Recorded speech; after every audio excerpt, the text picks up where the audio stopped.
जिसे भूत प्रेत आदि मिथ्या बातों का विश्वास न हो। गुरोः प्रेतस्य शिष्यस्तु पितृमेधं समाचरन् प्रेतहारै समं तत्र दशरात्रेण शुध्यति। जब गुरु का प्राणांत हो तब मृतक शरीर जिसका नाम प्रेत है उसका दाह करने हारा शिष्य प्रेतहार अर्थात मृतक को उठाने वालों के साथ 10वें दिन शुद्ध होता है।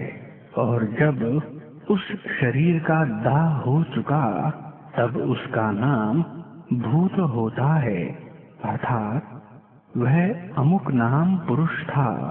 जितने उत्पन्न हो वर्तमान में आके न रहें वे भूतस्थ होने से उनका नाम भूत है। ऐसा ब्रह्मा से लेके आज पर्यंत के विद्वानों का सिद्धांत है। परंतु जिसको शंका कुसंग कुसंस्कार होता है उसको भय और शंका रूप भूत प्रेत शाकिनी डाकिनी आदि अनेक ब्रह्मजाल दुखदायी होते हैं। देखो, जो कोई प्राणी मरता है तब उसका जीव पाप पुण्य के वश होकर परमेश्वर की व्यवस्था से सुख दुख के फल भोगने के अर्थ जन्मांतर धारण करता है।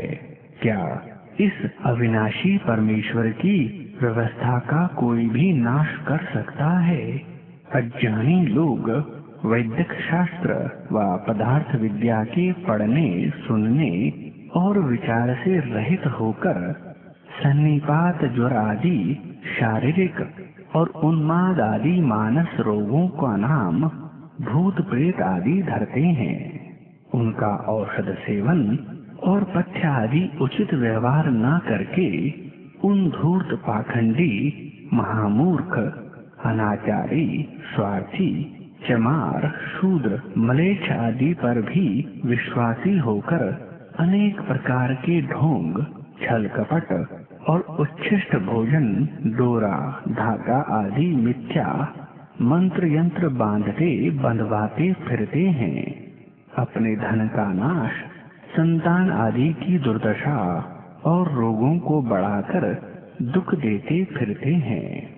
जब आंख के अंधे और गांठ के पूरे उन दुर्बुद्धि पापी स्वार्थियों के पास जाकर पूछते हैं कि महाराज इस लड़का लड़की स्त्री और पुरुष को न जाने क्या हो गया है, तब वे बोलते हैं कि इसके शरीर में बड़ा भूत प्रेत भैरव शीतला आदि देवी आ गई है। जब तक तुम इसका उपाय ना करोगे तब तक ये ना छूटेंगे और प्राण भी ले लेंगे। जो तुम मलिदा व इतनी भेंट दो तो हम मंत्र जप पुरस्चरण से झाड़ के इनको निकाल दें। तब वे अंधे और उनके संबंधी बोलते हैं कि महाराज चाहे हमारा सर्वस्व जाओ परंतु इनको अच्छा कर दीजिए। तब तो उनकी बन पड़ती है। वे धूर्त कहते हैं अच्छा लाओ इतनी सामग्री इतनी दक्षिणा देवता को भेंट और ग्रह दान कराओ। झांझ मृद ढोल थाली लेके उसके सामने बजाते गाते और उसमें से एक पाखंडी उन्मत्त होके नाच कूद के कहता है मैं इसका प्राण ही ले लूंगा।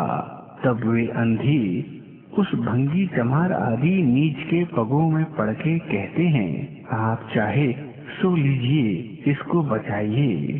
तब वह धूर्त बोलता है मैं हनुमान हूँ, लाओ पक्की मिठाई तेल सिंदूर 1.25 मन का रोट और लाल लंगोट। मैं देवी का भैरव हूँ, लाओ 5 बोतल मद्य 20 मुर्गी 5 बकरे मिठाई और वस्त्र।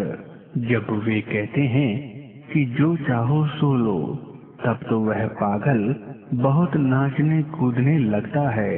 परंतु जो कोई बुद्धिमान उनकी भेंट 5 जूता, डंडा और चपेटा लाते मारे, तो उनके हनुमान, देवी और भैरव झट प्रसन्न होके भाग जाते हैं, क्योंकि वह उनका केवल धन आदि हरण करने का प्रयोजनार्थ ढोंग है। और जब किसी ग्रहग्रस्त ग्रह रूप ज्योतिर्विधाभास के पास जाके वे कहते हैं, हे महाराज, इसको क्या है?